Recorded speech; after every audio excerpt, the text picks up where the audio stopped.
PTV, oberoende, piratistisk media, skapad och finansierad av tittarna. Oh shit. I haven't Sorry. unfortunately looked into whether they have a complete model or if it's just a generic policy decision. But I know that some Green active members of the Greens do have their own models to present. So if you're interested, we can go through that at some point, or maybe we can pitch that to Otto and you can take it up on Knarktuelt. Oh, we could talk a little bit about it. Yeah, sorry about that. I forgot to turn the audio on there. I think you kind of got it. I was asking what some of the biggest news are this week, and from Cadet Blue's standpoint, who is, of course, in Finland. It's that the Finnish Greens have chosen to support legalization, right, of marijuana. I've been on mute for the past several minutes. Or No. That's my muting. Me muting. That was my fault. We got yeah, whatever. My bad. But yeah, therefore full legalization, right? And so I was on mute. Yeah, we got the last part, but not the beginning. Yeah. Essentially. Okay. Yeah. So we have some articles on that in English from Yle, the Finnish public broadcaster. We can take a look at those. Yeah, let's go. The Greens calls for end to cannabis prohibition. The Greens have become the first party in the Finnish government and parliament to call for legalization of marijuana. On Sunday, the second day of a virtual party conference, the Greens approved varying initiatives, including one calling on the government to declare a climate emergency and other potentially more controversial to call for the legalization of cannabis in Finland. This would mean that the use, possession, manufacture and sale of the cannabis plant would be decriminalized, explains Party Secretary Veli Liikanen. The initiative was approved by the narrowest possible majority, 183 towards 181. The vote was close. It was decided by a margin of only 2 votes. That of course indicates that there are different positions on this policy within the Greens. Well, that's true. But legalization, that's actually because they've been for decriminalization before, right? Yes, I believe so. Possibly as the only Finnish party to officially be so. It could be that the Left Alliance has joined them on that in the recent years. But yeah, the Finnish discourse on drugs and cannabis is almost as backwards as I've understood it's in Sweden, unfortunately. Yeah. So the parliamentary parties aren't doing that well on it either. So this is actually big that we now have a party in parliament, even in government currently, that is for legalization. It's but huge. The vote was closed, and we're in the middle of a parliamentary term. So we're probably not going to see anything happen with regard to this. Oh yeah, no. This term, and the next government is overwhelmingly likely to be a right-wing one, and to not feature the Greens. So this might get us a slight shift in discourse, but it probably doesn't mean that we're going to see any actual progress in the next few years, unfortunately. No, but it is big. I mean, I think it's one of the first. It's worth for you who for some reason aren't from the Nordics or Scandinavia. We have an extreme backward stance on weed and drugs in general. Incredible. But it's pretty big when you have a company that is a parliamentary company that are actually saying that they are for a legalization even. A few months back we talked about decriminalization that was actually what they talked about in Norway. So, I mean, it is kind of getting closer. Sweden is a bastion of complete and utter insanity when it comes to this. I think Finland, maybe apart from the Greens, probably is as well. But I mean, it's a big. I mean, some officials big. have been turning around, like the expert ones. For instance, the Institute for Public Health, I think. Yeah. Basically, the same instance that's been responsible for the coronavirus recommendations, etc. They turned around just a couple of years ago and are in favor of decriminalization at the very least. So they are responding to, I guess, the scientific understanding or the current understanding based on research on what would be smart, and also looking at the rest of the world. Yeah. They are, some officials here are taking hints, but unfortunately the ones that usually get listened to and hold relatively more power when it comes to things like this, such as the police, probably the border officials, and also just many other establishments, they are still staunchly against and working actively, both in politics and in terms of like culture and attitude, to keep any kind of destigmatization from happening. Yeah. No, it's pretty much the same here. It got pretty funny here, and I think if you don't know it, like our the same kind of department is also for at least having them look into this, and they really want to do that. And at the same time they're dealing with Corona, right? It's this CDC, the Swedish kind of version of that. So it's pretty hilarious to hear the government say, on one hand, we should trust them about Corona, but we shouldn't trust them about weed. Let's not listen to them. Also, the vote, the way it was that close, it's kind of a historical callback, since one of the pivotal votes we had decades ago, like in the, I believe, 60s maybe, or late 50s or sometime in the 60s, if I recall correctly, when they basically criminalized cannabis way back. One of the pivotal votes, I think it was, they had already criminalized it to a large extent, but like the final nail in the coffin that concerned like private growing and like private use. Growing, basically growing using just in a small scale, personally, privately.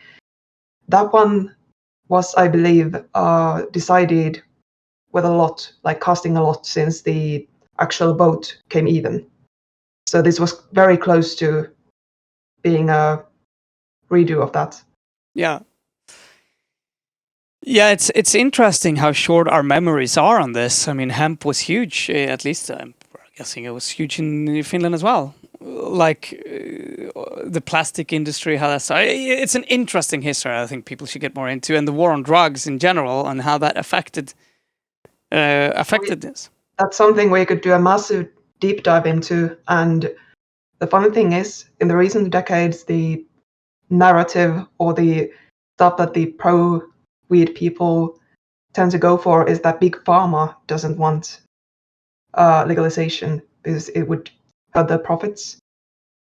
Yeah. A natural cure or a natural treatment would hurt their profits. But the thing is, if you go way back, the original villains were mostly the petrochem industry, and also and some they actually weaponized. Entirely unsurprisingly, this goes back to like the US in the 30s. They weaponized racism to scare people and just provoke people to change their attitudes towards recreational use and use in general. And they managed to basically regulate even industrial hemp out of existence. And interestingly, this coincided with the invention and commercialization of several synthetic fibers, such as nylon. Yeah. It's all good for the oil industry. Let's just put it like that. It's always the fossil industry. Yeah. Always. It's funny. It's always the fossil industry and racism. Yeah, so it seems to All go about hand in things. hand. Yeah, they go hand in hand in a lot of interest, it seems. At least, but that's for another day. But it would be this may be something we could delve in, Otto, right? Maybe do a We should dive more into it at all. The war on drugs is, I mean, if anything gets the tinfoil hat spinning, the war on drugs does it. The DuPont nylon industry, and everybody who had money in that's and big pharma, as you say. But whilst we are talking about the subject, if you haven't talked about it already, because I assume you're talking about the Greens' green news, right? Yeah, the green actually becoming green. Yeah. What does the other parties, and how big is the Greens in Finland? The first one we already went over. The other parties aren't too great on it. The Left Alliance may be in favor of decriminalization, or at least some kind of a really strong statement about harm reduction. I can't remember exactly. But the other parliamentary parties, nope. It's just the youth organizations that are almost uniformly for at least decriminalization. So it's not much better than Sweden, I believe. Okay, the Greens, they're like 10%, right? Around 10%. They've been a bit over for the past couple of terms. Okay, But cool. they're not stagnating too badly, but they haven't grown much either, so they seem stuck there for now. And as I'm repeating myself a bit here, but it's highly unlikely that we're going to get Greens in the government coalition next term. And even though they are in the government right now, basically the agenda for this term is already written, so it's unlikely that we're going to see anything significant happen for at least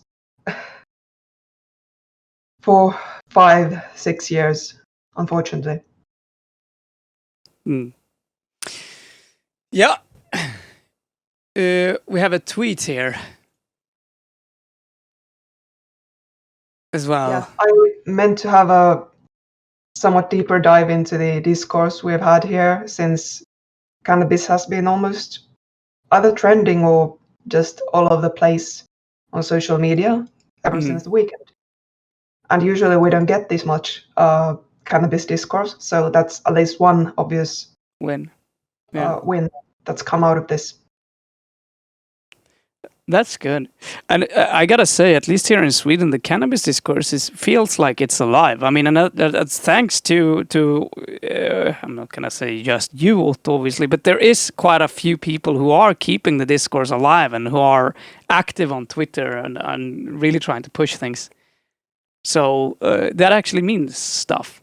It comes up quite regularly in Sweden.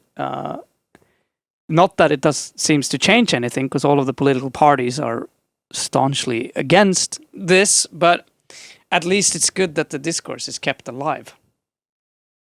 Might be a decent summary of the discourse here. It's been both about cannabis and the Greens as a party. Like, are they radicalizing?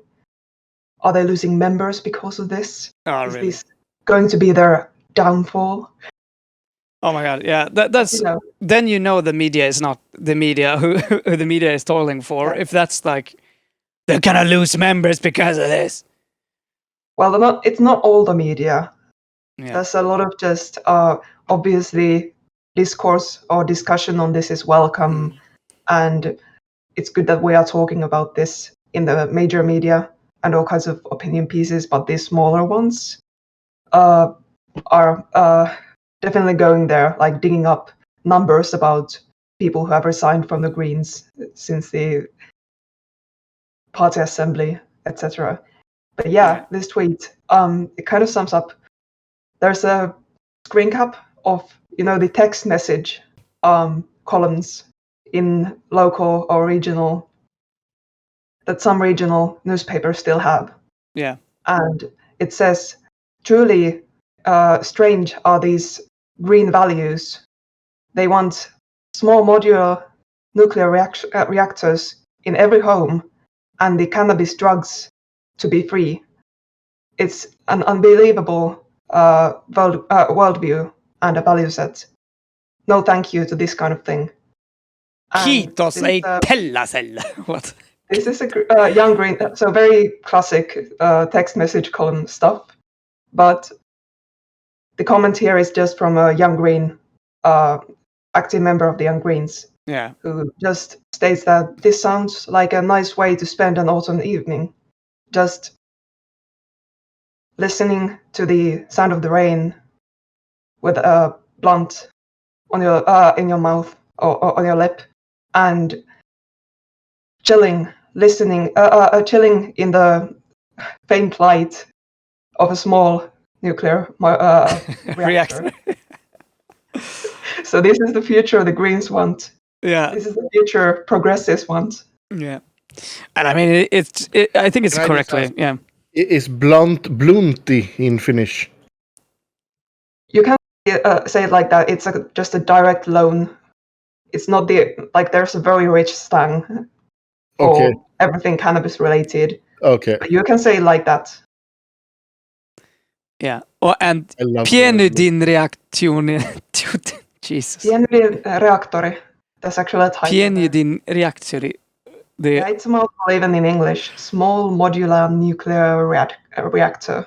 Nice. You could go for SMR, but nobody knows what you're talking about. But I mean, I think this is correct. I like, and this is partly what I like about it. We see this kind of. I think sometimes to compare to what you've shown me, at least, I think that Finnish Twitter is actually pretty good, whereas in Sweden it often takes on like people can like you can make these jokes because obviously this is so stupid. And you, at some point, you can't take people seriously when they misinterpret something at this level, right? It depends. Like, this is obviously a joke. This is very obviously a joke, and this person is known for just making fun of things and doing this kind of thing. So it depends on the person, depends on the topic. This cannabis decision has just like caused an explosion of just joking about it, because it's just a classic and it makes people feel things, and you have the very clear setup. Like, the conservatives are still going on about the exact same things they were 5, 10, 30 years ago. It's still the same shit. Yeah. But one thing that's worth to note is also that the Greens in Finland are pro-nuclear. Yeah, or at least they're not as aggressively anti-nuclear as they are in most other European countries. So they haven't, for instance, advocated for shutting down existing nuclear. They've just been staunchly against granting any further permissions for operation or building. And just recently, I think the party proper, it was probably the last General Assembly, or maybe the one before that. But very recently, they also changed the party line to reflect this, and they are actually carefully or cautiously for research on, or the idea of, small-scale nuclear. So they kind of, it's a nice compromise. They get to keep this old clear line about none of those big plans, those dangerous, big, scary plans, and basically put their weight behind this, or at least play agnostic when it comes to this new technology, which we probably won't see commercialized and scaled up in use for several years now. So it's an easy one. No, but it's actually an important point. Being, it's so stupid to say pro-nuclear in this case. but there are right now happening quite a lot of technological advancements on this, which is, and also, I mean, what we've been talking about on the channel before, normally in Swedish, we talk about modular thorium reactors, and looking at that. And speaking of that, we just actually got this one ending in China prepares to test thorium-fueled nuclear reactor if China experimental Yes, I reactors. saw that one as well. Can one of you please explain to me what is thorium? Thorium is much more plentiful than it's essentially a lighter isotope of a very radioactive material, right? So it's a little bit smaller, and we have much more of it.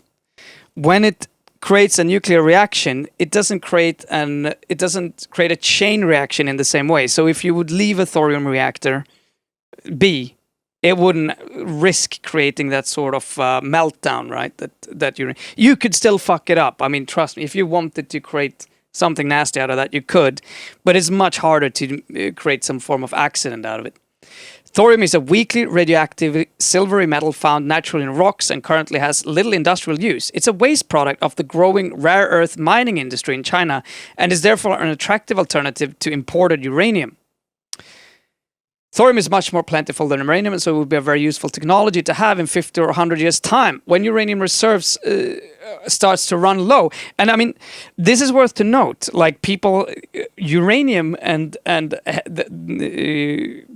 which is particularly what we're using, is not something that is endless, and the mining of uranium is not something great. Okay, like sometimes it sounds when you're Everything is not great. about nuclear, yeah. Different degrees of bad, unfortunately. But it's worth to remember that. I mean, now, if you take care of a nuclear power plant, the problem of storage is big, but even the problem of actually getting uranium is a big issue that is rarely talked about. But China launched its molten salt reactor program in 2011, investing some 3 billion yuan, according to Ritsu Yoshika, former president of the International Thorium Molten Salt Forum in Oslo, Japan, who has worked closely with the Chinese researchers.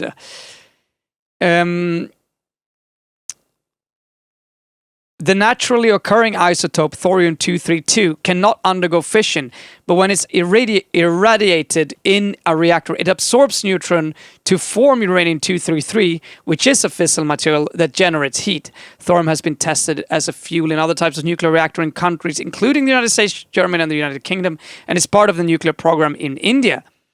But it has so far not proven cost-effective because it's more expensive to extract than uranium, and unlike some naturally occurring isotopes, uranium needs to be converted into fissile material. Yeah, you can do some research on this, but it is actually a pretty big step forward. But as you point out, I mean, this is years away. It is not a short-term solution. And I think it's valuable to have people in power or parties in power make clear these positions that they are at least not against this development. Yeah. Since it leaves the door open for just investment into research and development. Exactly. And maybe major projects with the state involved. Yeah. I mean, and that creates room for just it's a signal. It's an important signal. Like state level actors being interested or like just open to this technology means that there is room for it to develop, and there is it creates or at least or can sustain interest, which means we have the chance of at some point getting these things up and running and commercialized. But but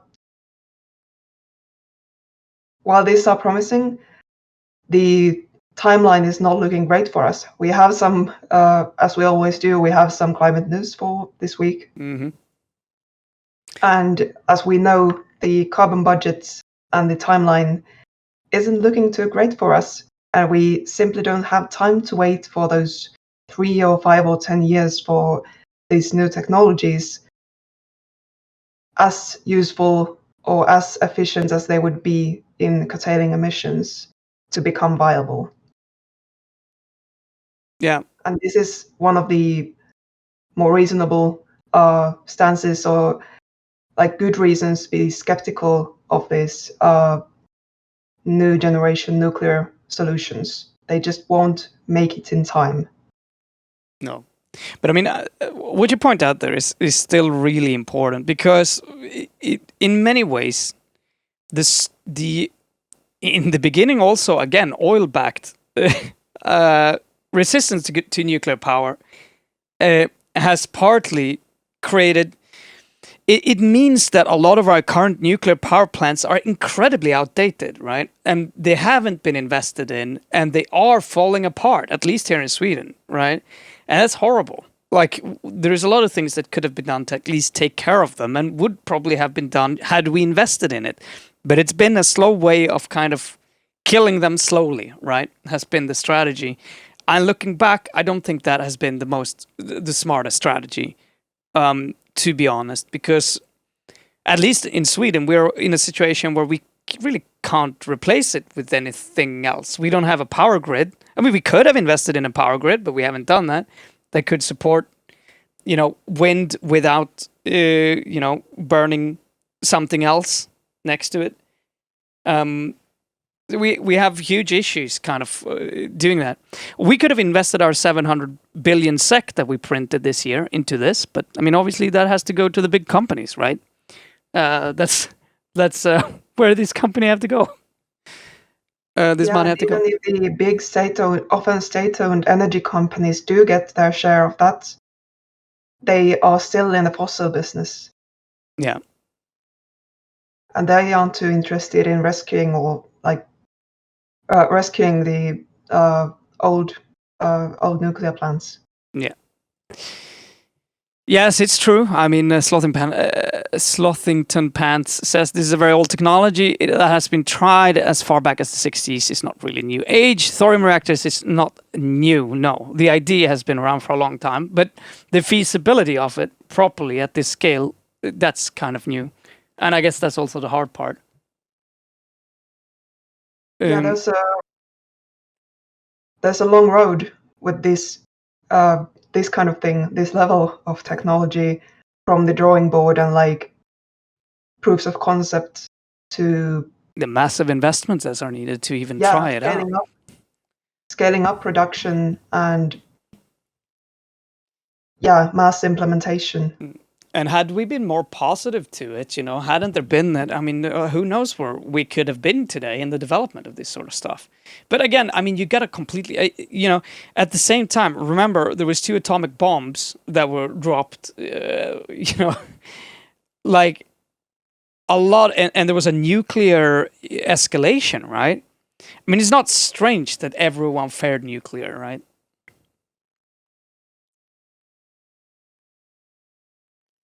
Slothington Pants at this scale, yeah. Yes. Just to spell it out, we're not anti-nuclear here. Where, for the most part, pirates tend to be pro-nuclear. Obviously discounting the Germans, because all Germans seems to be anti-nuclear. The environmental movement really made the mark there, I guess. But they've chosen their path. But the rest of us, can still advocate for this, and often do. Yep. Anyhow, we are not going to stay on this too long. If you're interested in the history, Slothing Pants drop the wikipedia.org link where you can read more about this, of course, and how it's been happening. There is actually quite a few videos as well on our Discord at this moment. I think they are somewhere in our Röstkanaldumpen. Is quite a few videos. Be careful with these, obviously, as always, but it's worth to keep updated on this technology, as well as fusion, actually, which is also making headway. But again, putting all your hopes into those technologies is probably going to make you a little bit disappointed. At least it's good that we're opening up for those investments again. That would have been good if we did earlier. Regardless of that, there are more doomer news that we should talk about. There's always doomer news. Let's do some doomer. Yeah, should we start with yours? It seems to be a lot of let's start with this one. It's pretty. It's important to say. A record number of activists working to protect the environment and land rights were murdered last year, according to a report by a campaign group. Okay, well, at least they've linked the report. Globalwitness.org. 227 people were killed. 227 people were killed all around the world in 2020, the highest number recorded for a second consecutive year, the report of Global Witness said. Obviously, this is cases where it's obvious, right? People disappearing in unclear ways can be much harder, right? Almost a third of the murders were reportedly linked to resource exploitation, logging, mining, large-scale agribusiness, hydroelectric dams, and other infrastructure. The report calls the victims environmental defenders killed for protecting natural resources that needed to be preserved, including forest water supplies and oceans.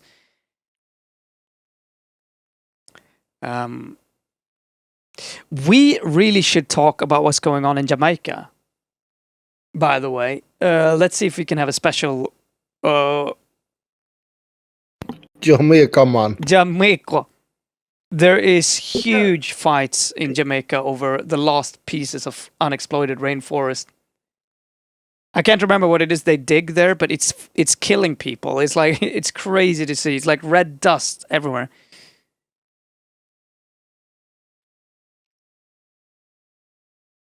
Yeah. Yeah, I'll link that Similar stuff video. is going on in many corners of the world. And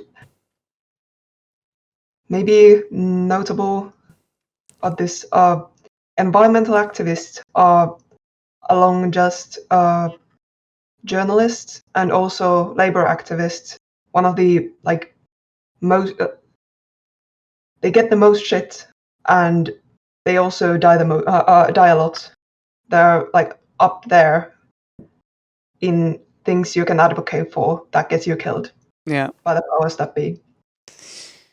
Those included South African Fikile Natshangase, 65, who was involved in a legal dispute over the extension of an open cast mine operation by Tendele Coal near Somkele in KwaZulu National Province. She was shot dead in her own living room. Her daughter, Malungelo Kasaka, 31, said her mother's struggle lives on. She said, "To this day, no arrests have been made in the investigation into my mother's murder. There's been no accountability. It seems to me that someone wants this mine expansion and the extraction to go ahead, no matter the cost."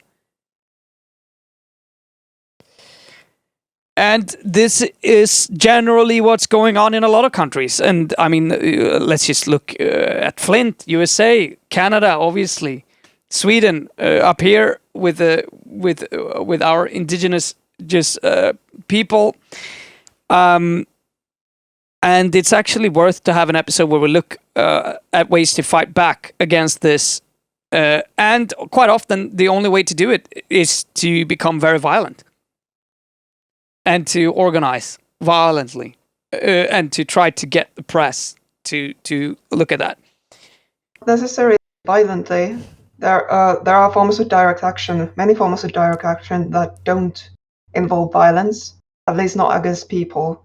You might go and sabotage some machinery, but it doesn't even take that. Most actions, as far as I'm aware, is just people going to the location and sticking around and somehow physically trying to block things from happening. Yeah. And I just want to. Yeah. Let's put it in a better. Emphasize this because it's. Let's put it in the way you need to be prepared for it to turn violent, at least. Don't be surprised when it does. I just want to emphasize that it's often not the environmental protectors or activists going for the violence. Yeah. But they do get framed as violent or dangerous or radical. Yeah, it's pretty to justify the violence being done to them. But remind me, Otto, for us to look at the civil olydnad, exactly, civil disobedience. Remind me, Otto, to have that we should look at the Jamaica, the story about the mining there and lost place of land where they haven't been able to Go ahead. It's pretty nasty, and it's often Western big industries that come in The and do mining this. industry and mining business is pretty fucked up everywhere. They've been trying to reform the laws regulating mining and just mine claims and that kind of thing here for years, and it seems to be completely irrevocably just controlled by the lobby. It's our legislation, at least here in Finland, it's being described as worse than in some of these so-called developing countries, or less strict about the responsibilities or controls that they put under the international mining conglomerates.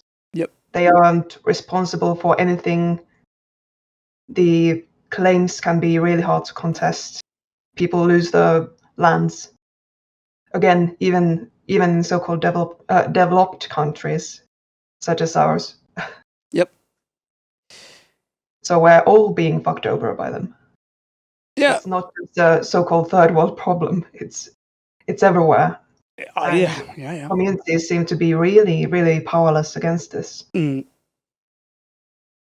I mean, it's just an incredible amount of money, and I think that's fundamentally the problem. Like you can't fight that much money and win.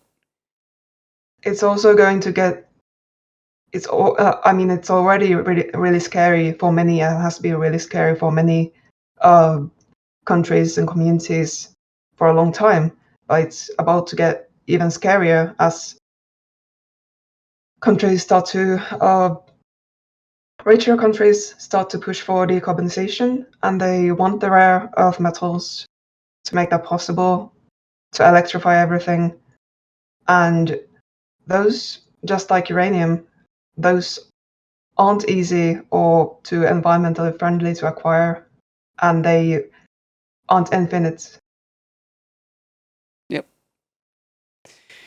In some slightly good news, poisoning generations.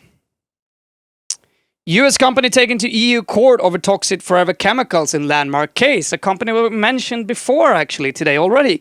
A major chemical company will appear in court today accused of inaction over toxic forever chemicals. US-based Chemours has been named in a landmark case against EU Court of Justice of allegations that the chemical giant has worked to prevent action on harmful chemicals. Chemours is a spin-off from chemical company DuPont, which includes popular brands such as Teflon. I mean, we cooked everything on this, and I can tell you that is no good. It's pretty bad. If you just, don't. Well, substitute now banned chemical PFOA with so-called Gen X chemicals. PFOAs were banned globally in 2019 on account of the persistence with they remain in the environment and their links to cancer and other illnesses. The chemical were the subject of the 2019 film Dark Waters, starring Mark Ruffalo, based on a real legal battle between DuPont and a town in West Virginia, the company poisoned with PFOAs. Yeah, and the big thing here is that today's case raises concerns that Gen X may present many of the same issues. Essentially, it is swapped to a chemical which isn't prohibited, but seems to do exactly the same thing. Could be tied into a broader discussion of technological risk and how we really haven't adhered to the precautionary principle at all with any technological development or mass commercialization. The recent decades, the regulation is kind of it's we're doing everything the wrong way. There is no control. The burden of proof is on just society at large to show that there are adverse effects, and that can take a long time, and it takes resources. Yeah. Companies don't have to prove that it's safe. They can just go ahead and like deal with the fallout later once they've already reaped their profits out of doing things in a cheap and easy way. This is a free market, right? I mean, this is essentially what it will do, right? Because if there is no regulations, right, and if you are meant to, which most neoliberals will say, to maximize their profit, then what is the fucking fastest way to maximize your profit? It's not to care about these things, and it's also impossible to prove. Like when more humans start dying in cancer or air pollution, who are you gonna sue for that, right? It's impossible. And the risk for them, so the risk for them is essentially none, right? I mean, they get some bad rep, but by that time, they've already cashed out, and the shareholders are happy, right? They've sold off a long time before that happens. Yeah, and the damage has been done. These substances like PFAS, they are literally everywhere. Like that game is lost. It's really hard to measure the kind of effects or just do any kind of proper science, like comparative studies on this, because of how prevalent these are. They are everywhere in the world. Like they're in all of our bodies. They're in so many products still, and have been for a long enough time that they're also in the environment. Yeah. That damage is done. We're fucked around, and what's left for us is to find out exactly how early we're gonna die of cancer. Pretty much. How old is this generation gonna be? For how long will we live? This is the now. But the interesting thing here is what this company did then. This is a quote. Chemours is substituting a known harmful chemical with equally concerning twins. This is a nonsensical and short-sighted substitution. So what they've essentially done is develop the same product, name it differently, and change some small thing with it, right? Låter som Spice. Yep. Sounds like Spice. Sorry, we're English talking now. I'm stupid.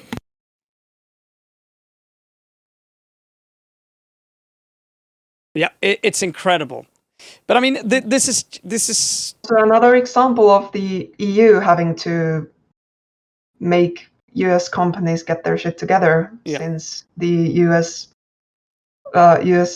institutions are really gutted, and it's been a long time since they had powerful enough institutions, if ever, that could actually take on corporations this large. No. And it's so important that this is this needs to be done at such a much larger scale than it's being done today, because a lot of these companies do not care, right?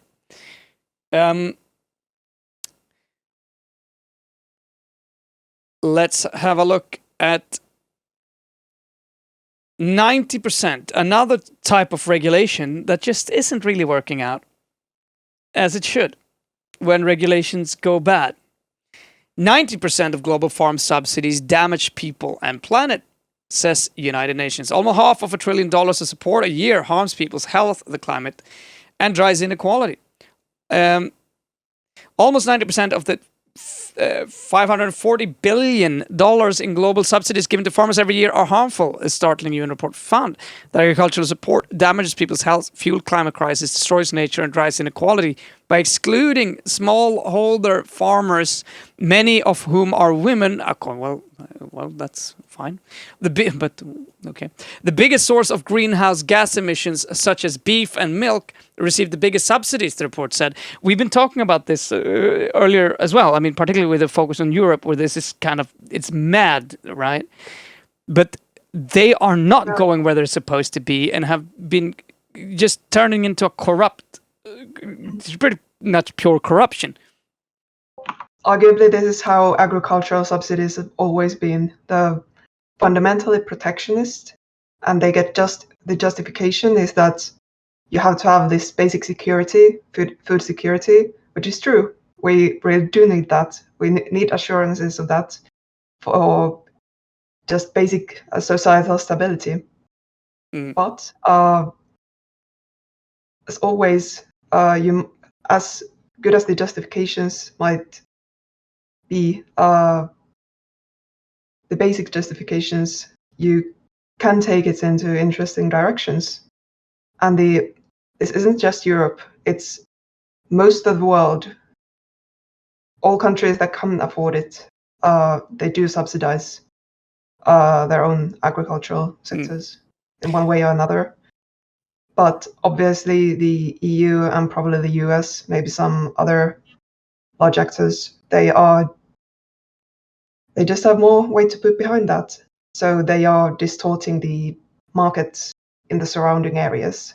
Since even if the third countries in the neighboring areas or elsewhere in the world try to prop up their own agri-sectors or food production, they just can't compete. So this is one obvious count of EU actively fucking over its neighbors and so-called partners. Yeah, absolutely.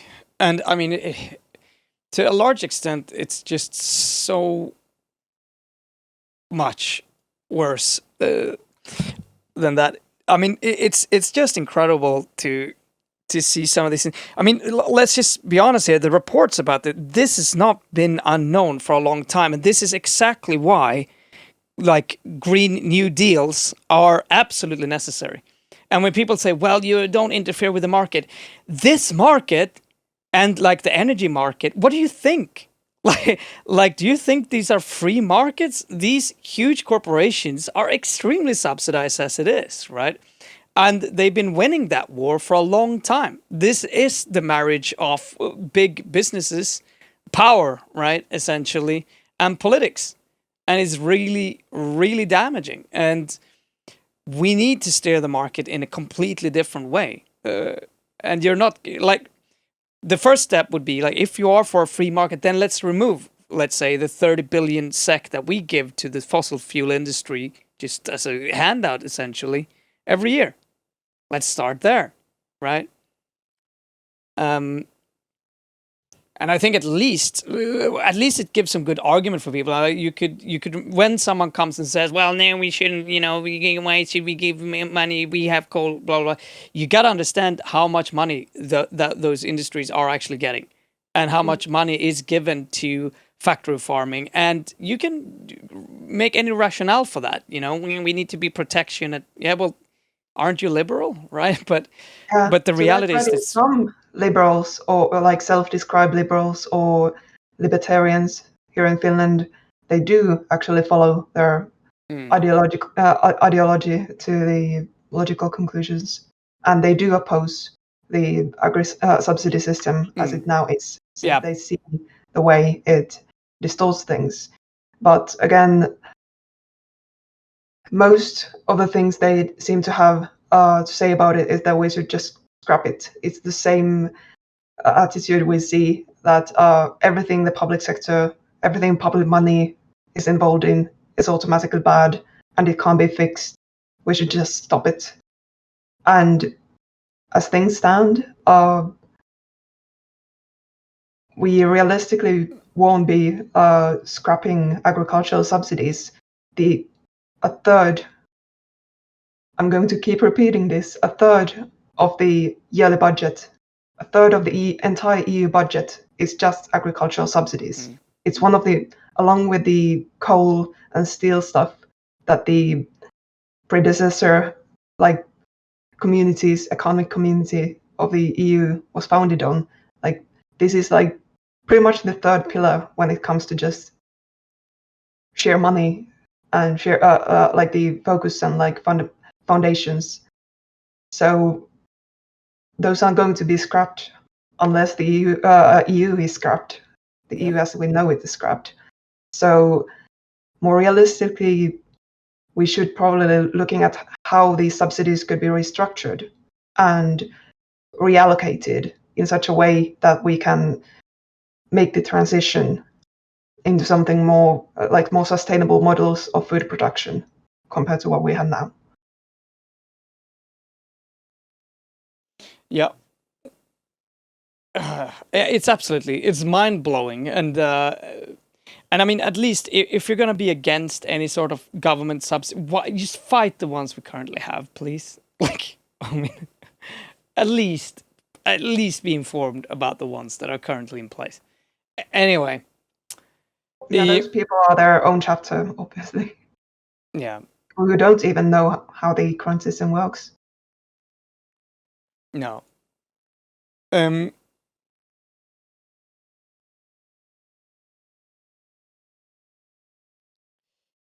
This fucking madness continues. Obviously in Europe, primarily, luckily in the States, but Europe is getting its fair share of this shit as well. And it's getting nuttier, you know? It's getting more and more insane. This is like the ultimate virtue signaling. I don't know how it can be that you have to... I don't know what to say. It's everything from the fucking ivermectin to all of this fucking crap right now. Like, how can you say don't take the vaccine and say take ivermectin instead? Like, where are you in your mind then? And obviously the protests are the different ways about form of vaccine mandates, which typically means, in most cases, means that businesses should be able to decide for themselves whether, you know, or arrangers should be able to say, well, you need to be able to prove that you've taken the vaccine to be here. But apparently, those sort of ideas and suggestions, whether realized or not, that's the same thing as the Holocaust. And I mean,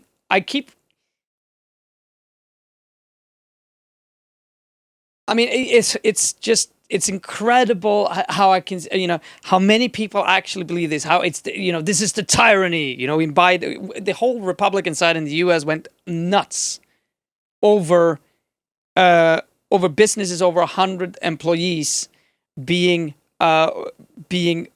quote unquote forced by ORSA to actually make, to do a vaccine mandate. You don't have to get vaccinated. You could also go and just get tested every week, right?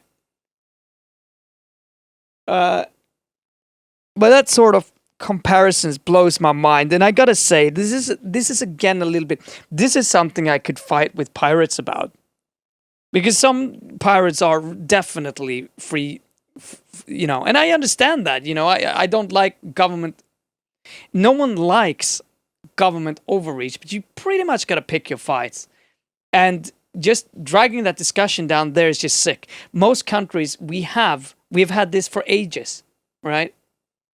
Like the fact is we have in Sweden it's called smittskyddslagen. I don't know how to translate that to English, but essentially like infectious diseases, something act, or yeah, exactly. Yeah, that's as good a translation as any. I mean, this is not or a dictatorship. That's supposed to that basically criminalizes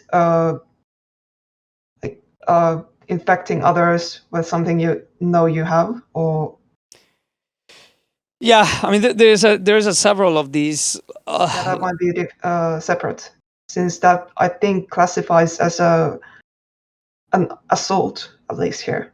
So it might be a separate one. It might be covered under just violent, basic violent crime. Yeah, there is a couple of laws about this in Sweden. They've been there for a long time, and there's also, like, you know, basic get fucking vaccinated stuff. And I mean, to be honest, I mean, let's put it like this, right? Again, it becomes that sort of question which is just so ridiculous, and you get it from right-wing people all the time, and I can't believe people buy that. You do not have a fucking freedom to go to the movies, man. Like, there can't be your freedom. Like, you don't have the freedom to make someone else sick. It just doesn't work that way. You don't have the freedom to shout at someone for a full fucking day and follow them around. You don't have the freedom to walk into any bar and just stay there. You don't have the freedom to harass people. I mean, do you like? And again, this is something we keep coming to over and over again, but there are many legitimate reasons to doubt the pharmaceutical industry. There are many legitimate reasons to be suspicious of the healthcare system. Oh, absolutely. For instance, if you're part of a marginalized community that doesn't get treated well by just any of the mainstream or like establishment institutions, there are many reasons to be suspicious of it, and there are also legitimate reasons, like health reasons, that cause you not to cause it to be too much of a risk to take the vaccine. And that's like the main issue almost with these people refusing just for the hell of it, or just for the sake of being oppositional or something. I mean, it's for a lot of these people, it's just some fucking crazy virtue signaling, and it's become synonymous with right-wing politics, right-wing nutjobs. I mean, and it's also kind of clouding the legitimate concerns and the real issues that needs to be here. And it's so frustrating. Like, I don't know what to say. And also, from a pirate standpoint, one of the discussions here recently has been about the corona passes, the passports, which basically would dictate if you have the full vaccinations, you get to just go about your business, basically. But if you don't, you have to have a very recent test to be like into, say, events or restaurants or the like. Yeah. And this has been under works, yeah. And it's maybe being tested in some areas already. But there's a very obvious, there is a fundamental rights question here. And you can definitely go at it from a pirate standpoint, like privacy and just, government overreach. But the question isn't that is this idea of a corona passport fundamentally or categorically bad or evil or something we should not be doing. But the question, the more important question is like how it's implemented. It can be implemented, like it could be even implemented on paper if we really wanted to. It could be implemented without any massive databases. Yeah, it could be implemented at in a way that minimizes data collection or data like accumulation.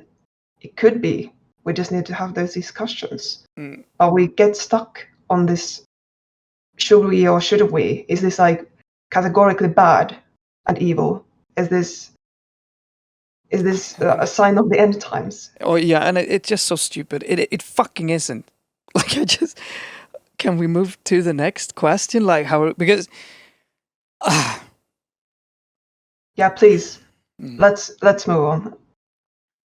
We're probably all sick of these topics. Yeah. By the way, let's look at some positive news. COVID-19, fully vaccinated people made up just 1% of coronavirus deaths in England in the first half of 2021, which was a very well vaccinated country. And the same numbers are coming out of US. Which, I mean, this really should just end the discussion on that at least. But it's not going to, is it? But it's good news. Moving on. We didn't talk too much about Norway's election. I'm not sure we should delve deep into this. I don't think so. Let's just... Yeah, I haven't had time to look into it. No, me neither.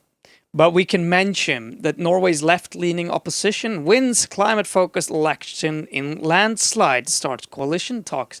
And this is the big thing. They really did win in a landslide. What talking about, first of all? Oh, it was like 108 against 67 or something. Oh, that's... It was 100 versus 87. No, not 87. Was it? It was 86. No, wait. Let's One side. You got the link from me just yesterday. right. I have the print screen on it on Cannabis in Focus.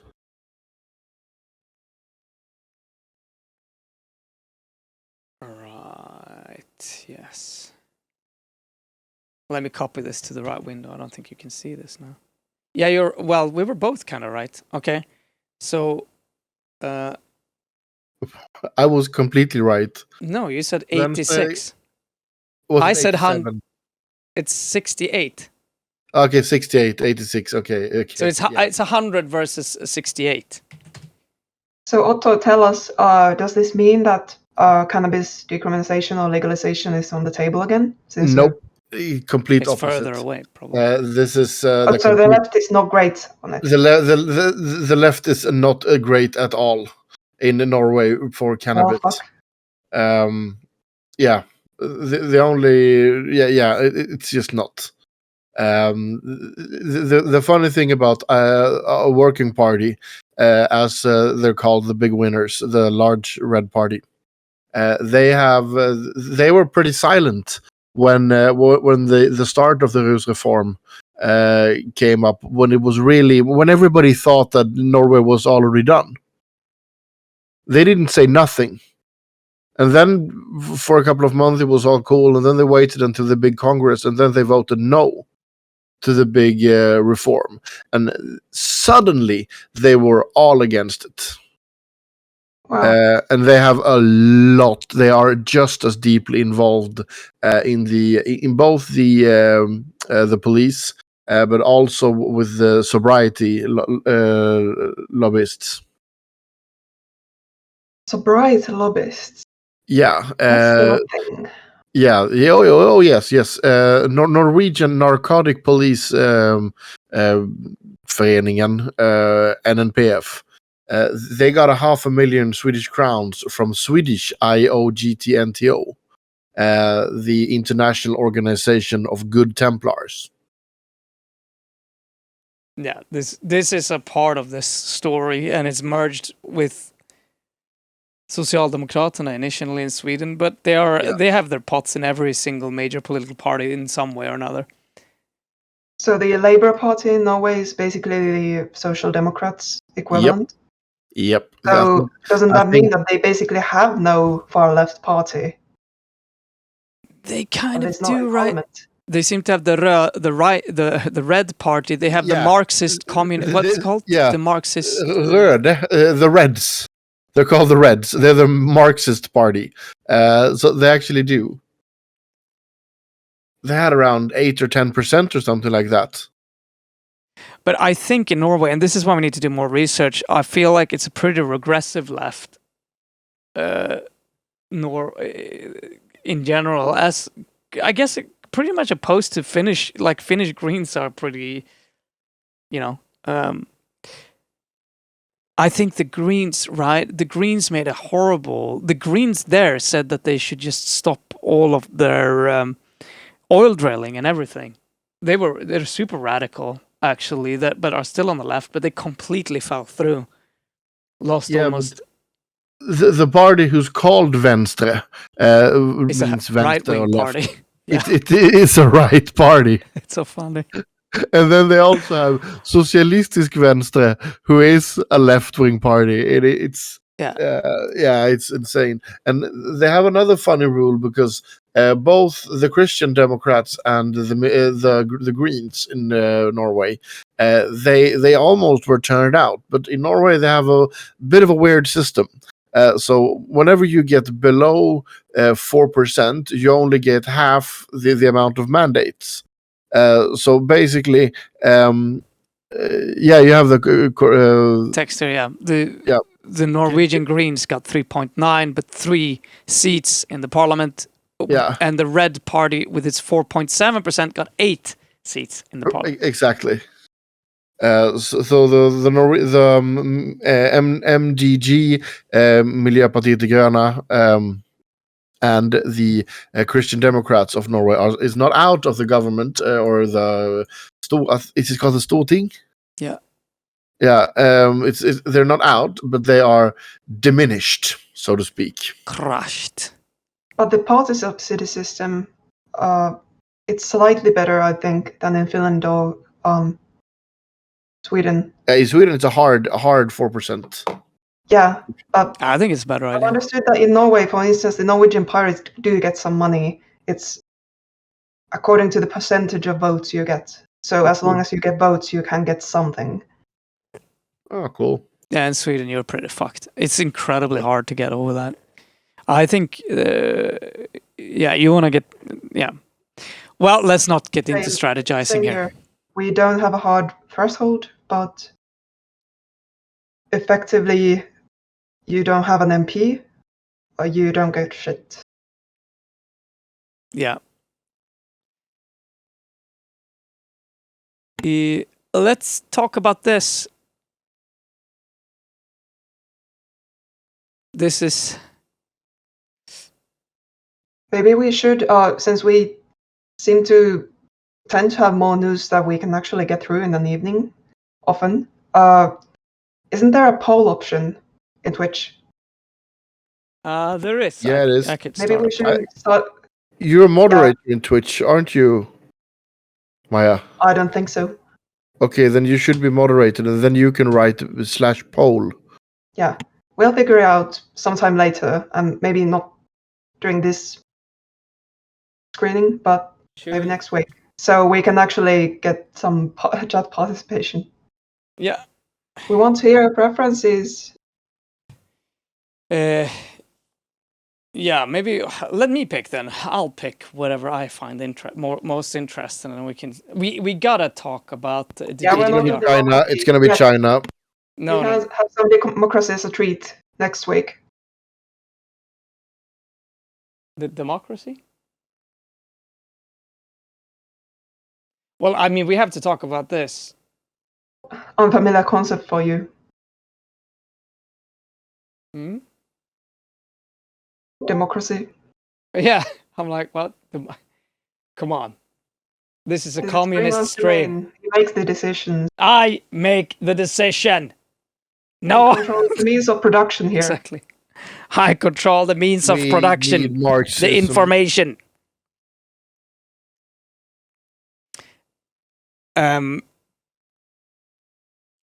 This is quite interesting. Should we watch the video maybe? Possibly. I haven't checked it out. So, I mean, we've been talking a lot about the GDPR. I guess this is Europe's enforcement paralysis. Europe is unable to police how big tech firms use people's data. The European Commission has had the duty to intervene. Europe is unable to police how big tech firms use people's data. 3.5 years after the introduction of the GDPR, EU GDPR enforcement against big tech is paralyzed by Ireland's failure to deliver draft decisions on major cross-border cases. In addition, Europe's DPA remain underfunded and have too few tech specialist investigators. Now here, you could have a lot of different things to say from a pirate perspective. But we do definitely. Yeah, first of all, this is a kind of a callback since we've had some EU news during the summer about everything regarding the Digital Services Act. They are reviewing some problems and maybe not loopholes, but problems that the GDPR and its enforcement has presented. And I believe it was either Macron himself or someone high up in France who was talking about pushing for something to change the default of these things being regulated for and prosecuted if needed in the country where a company is hosted, to maybe balancing it out so that the countries where the companies are operating can also have some power there. Since, this kind of thing. We now have a whole report, some more structured information on how bad this is exactly. But this has been a topic of discussion already. We've known that the GDPR went through. It's been in force for over 3 years now, and still, like, the world basically hasn't changed. Big tech hasn't changed. We haven't gotten them under control when it comes to private personal data. So what gives? Turns out this might be a big part of that puzzle. Yeah. We have these havens, just as we have tax havens. We have information havens. Yeah, which Ireland also is. We have this. Yeah, even if the laws now cover it, we have countries which will just decide conveniently to slack a bit on the enforcement. Mm. And I mean, a lot of these companies as well, they've kind of covered their arses in a way by making you think that you can delete your data. And I think also there's a part of that is legitimate criticism. I mean, this was always going to be a little bit of a punch in the air, right? But this is not helping. Let's see if this video is worth watching. Ireland is the primary GDPR enforcer for Google, for Facebook, Apple, Microsoft, and many other big tech companies across the EU. We're the bottleneck of enforcement against these companies. Looking back over 3 years, of the 164 cases where the rest of Europe awaits our decisions, Ireland has delivered only 4 draft decisions. That's 2%. Compare that to Spain's 52%, and Spain's budget is lower than Ireland's. GDPR enforcement in the EU against big tech is paralysed by Ireland, and it is time now for the European Commission, and in particular for Didier Reynders, to intervene.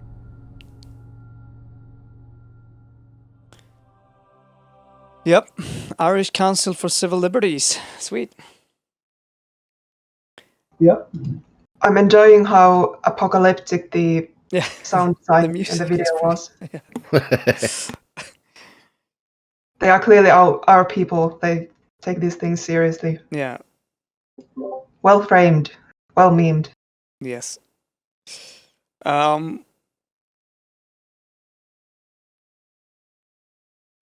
Maybe we should just have a look at this as a last thing, right? When Otto is here. Huh? Have a look.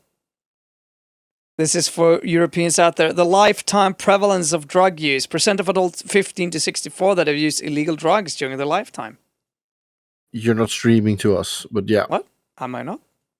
Well, I'm not. There you go.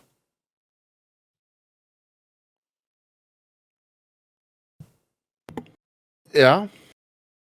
Sweden is... I mean, come on, Finns! Yeah. And well, Danish, that's not strange. But Yeah. Finland, wow. Yeah. It was true about the blunt and the little nuclear reactor at home. That's how Finnish people live apparently. We wish we did. Sorry? I mean, we wish we did. Yep. Well, 26.1%. This is a Finnish utopia. This is what we dream. Yeah, exactly. But I mean, that's pretty... Again, The 3% country, which country was that? Turkey. Liars. Are they seriously claiming that 3% of the Turks haven't smoked hashish? Okay, yeah. Fat chance. Nah, it's probably self-reported, like normal. Yeah, self-reported, so... It goes in line with whether they think they're going to get caught as well. I also love the fact that they've colored it green for the lower. I'm so confused. But this is not just cannabis. This is illicit drugs. For an example, in I'm not sure how bad it is in Finland, but Åland has a real bad problem with opioid tablets. What are they called? Is that really illicit then? Yeah, they're being sold illicit. Okay. Are you talking about the stuff that they use for replacement therapy, or something else like US style? It's heroin. Okay. Sold illegally, obviously not through the... Yeah, it's very, very illegally. I don't think it's even fabric. I mean, I don't think it's even made for the apothecary business. I think it's copy medicine from Poland and China. Yeah, I'm not sure what that's about, since Åland is kind of like this "what happens here?" question mark on the map. Yeah, I know. They used to be that's been patched up a bit, but they used to be like a decent tax haven, since they get to decide a number of things for themselves. They are, Yeah. for most intents and purposes, entirely autonomous.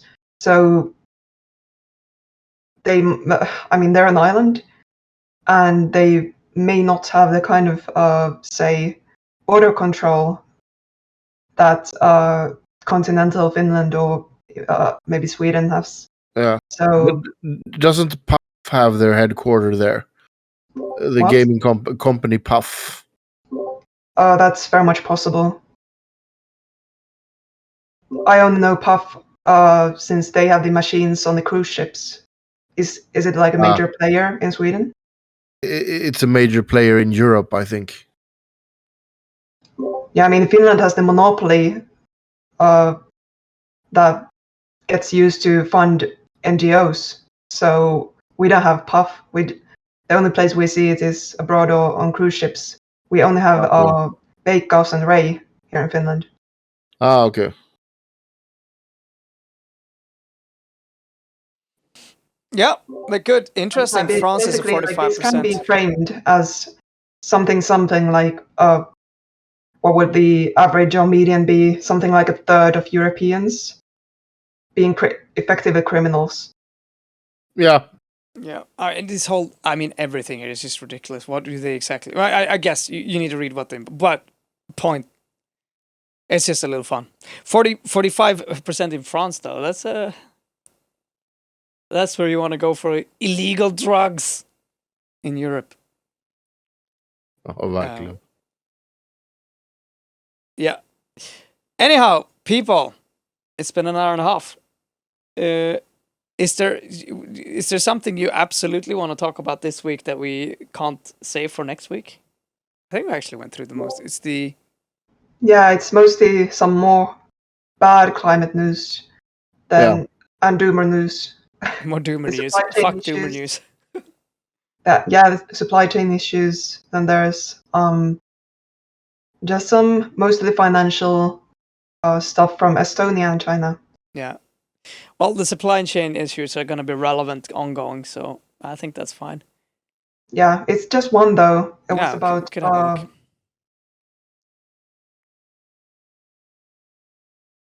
the automobile industry. I found this funny and saved this since I don't know about Sweden, but here the discussion keeps certain parts of the climate discussion keeps revolving around private car owners and them having experience of being bullied by the state whenever any kind of climate measures are taken.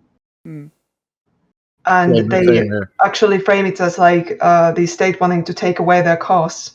Yeah, same here. And now this stupid typhoon want to take away their cars. So here's what's actually going to take away their cars, especially the new ones. Exactly. New shiny ones that they really desperately want.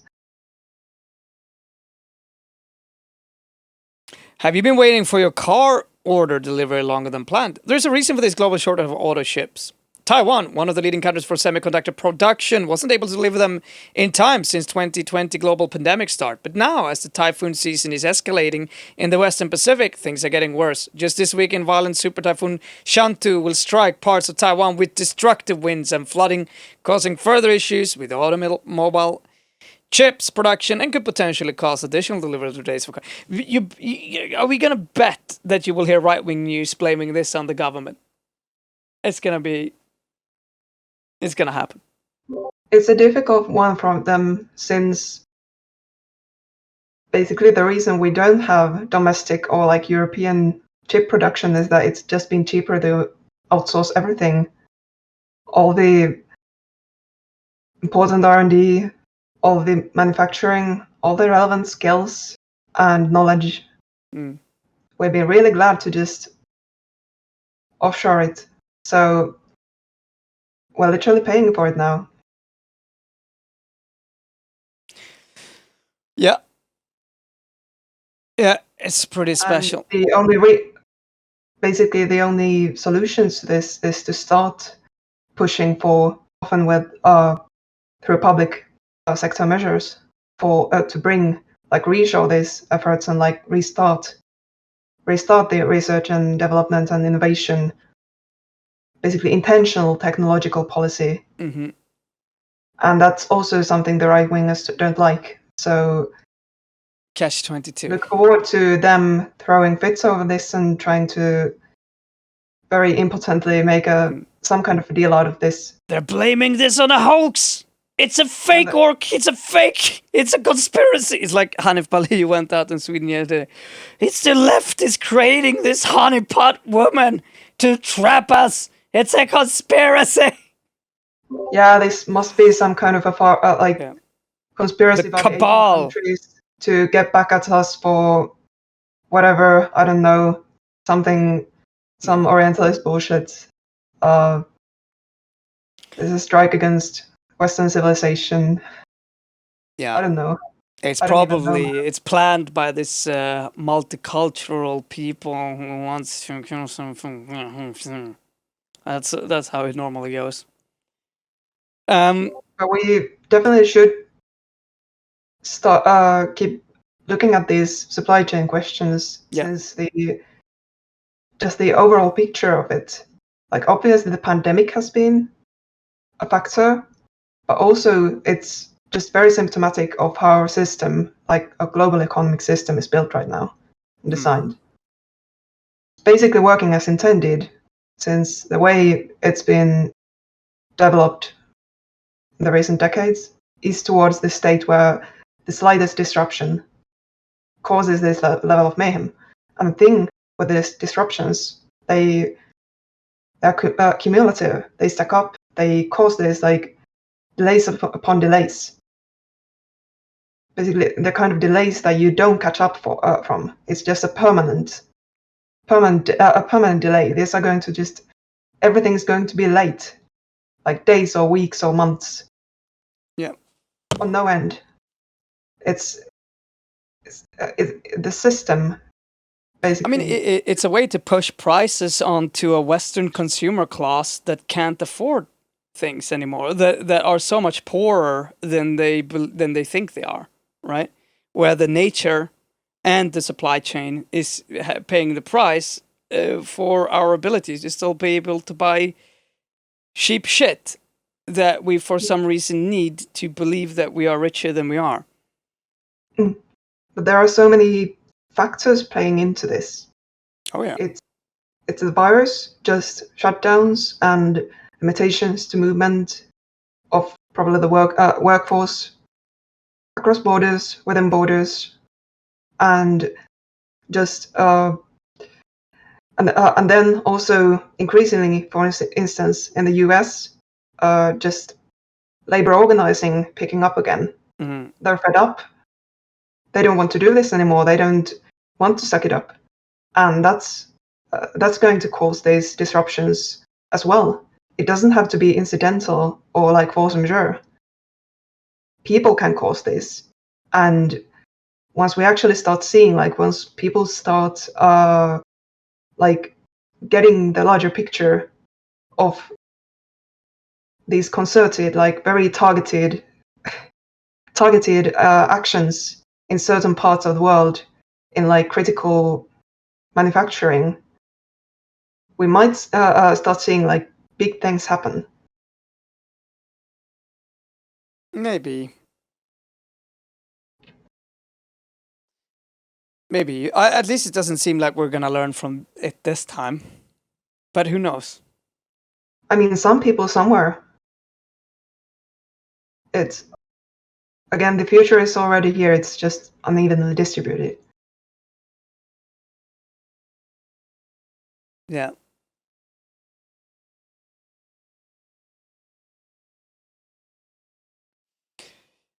Good. Anyway, I think that sums up some European news for us all. This is a little fun. This is how I would do it too if I wrote.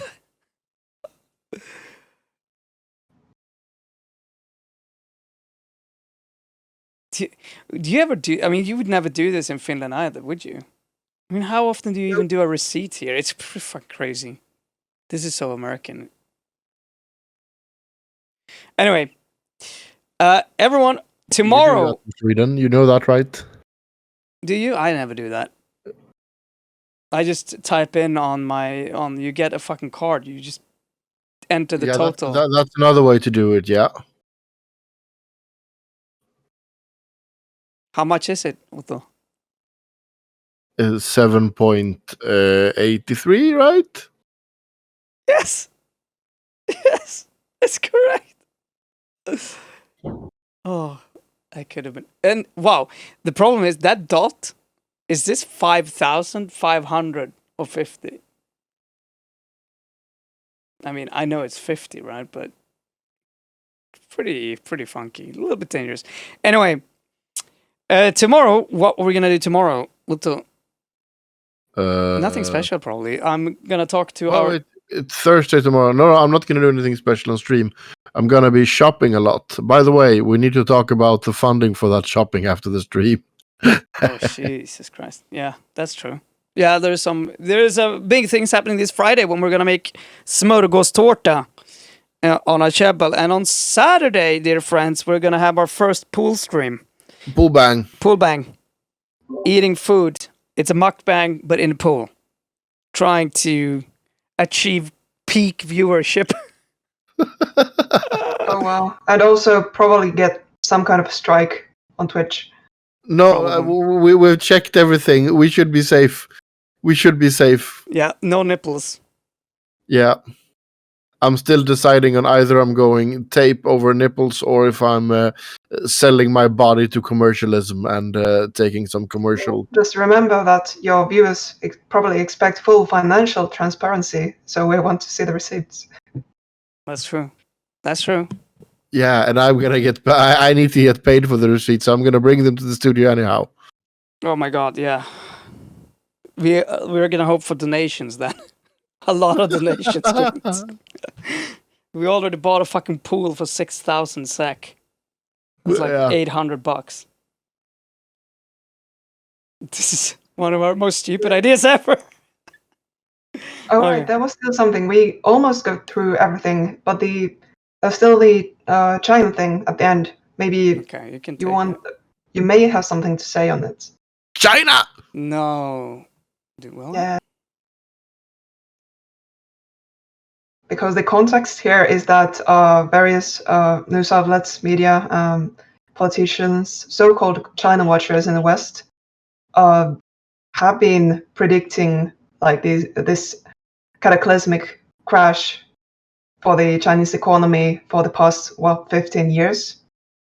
Just looking at the sheer growth rates and the potential bubbles there, and usually failing in these predictions, probably because they just can't fathom the fact that the state actually swoops in and saves major businesses or like critical businesses when something bad is about to happen. But yeah, any perspective?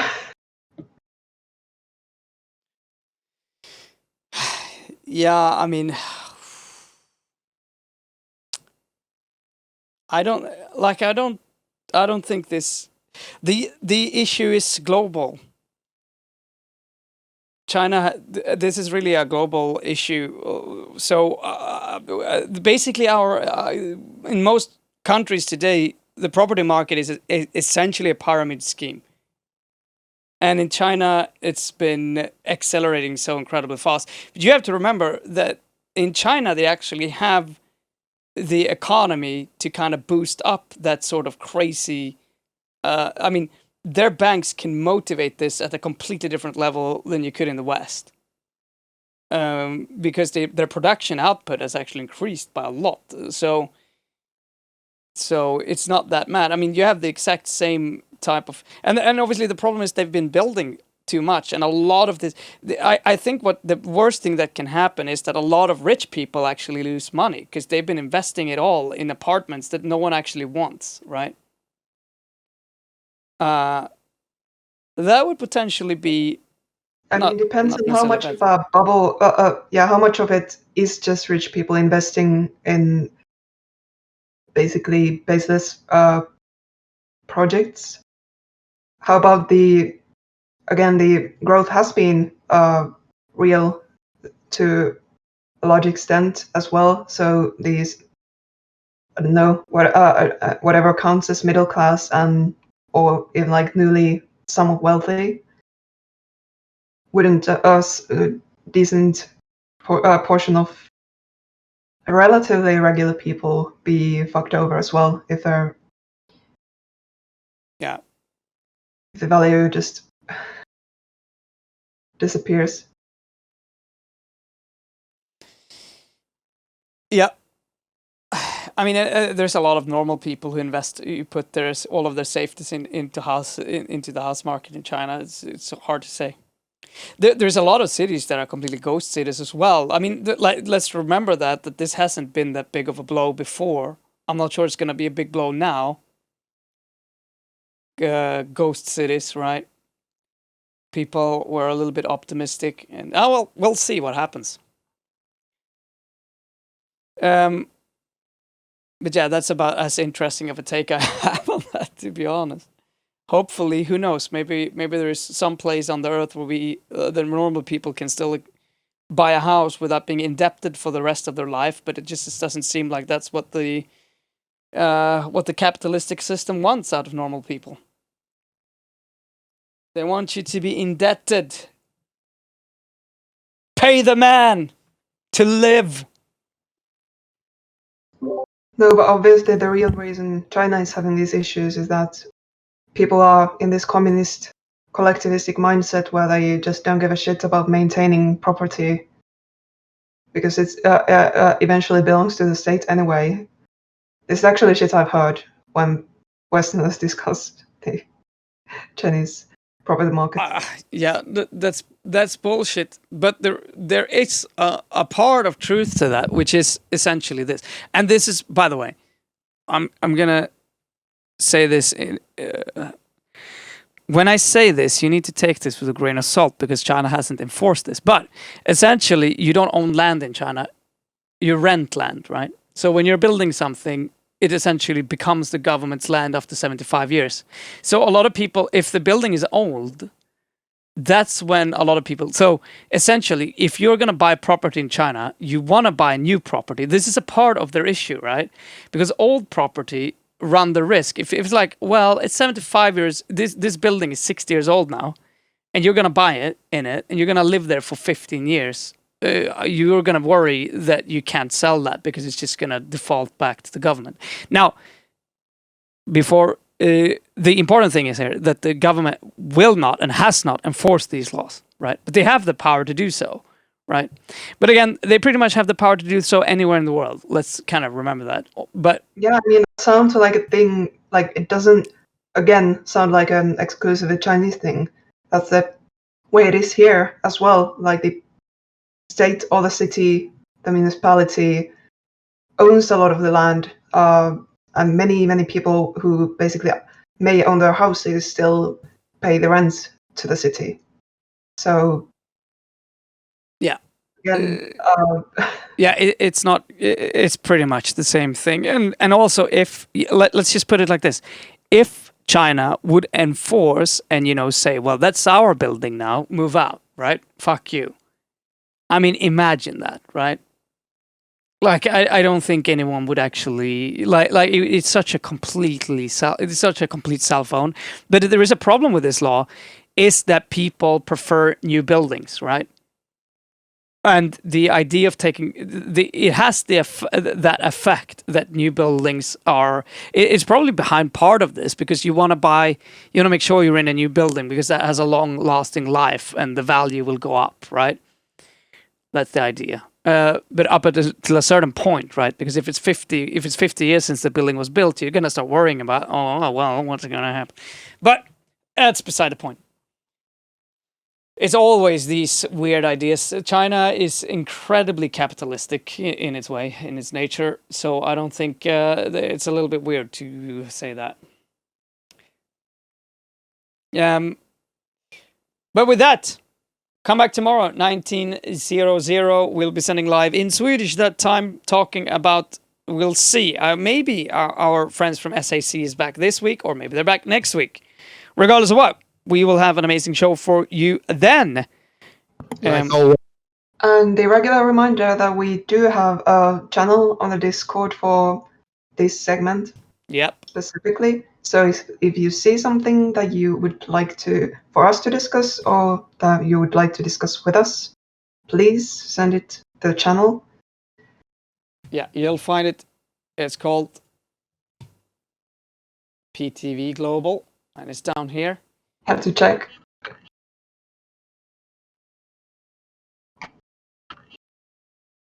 Yep. Good shit, people. See you later. Sleep tight. See ya. Another daily reminder, drink some water. That's nice. That's a friendly reminder. Yes. Stay hydrated. Stay hydrated. I'm leading by example here. Great. The most giant glass that has ever been lifted. My a Finn. glass of water. Finnish glass. Yeah, that's Vodka a Finnish glass. normal glass. See you later, people. Good night.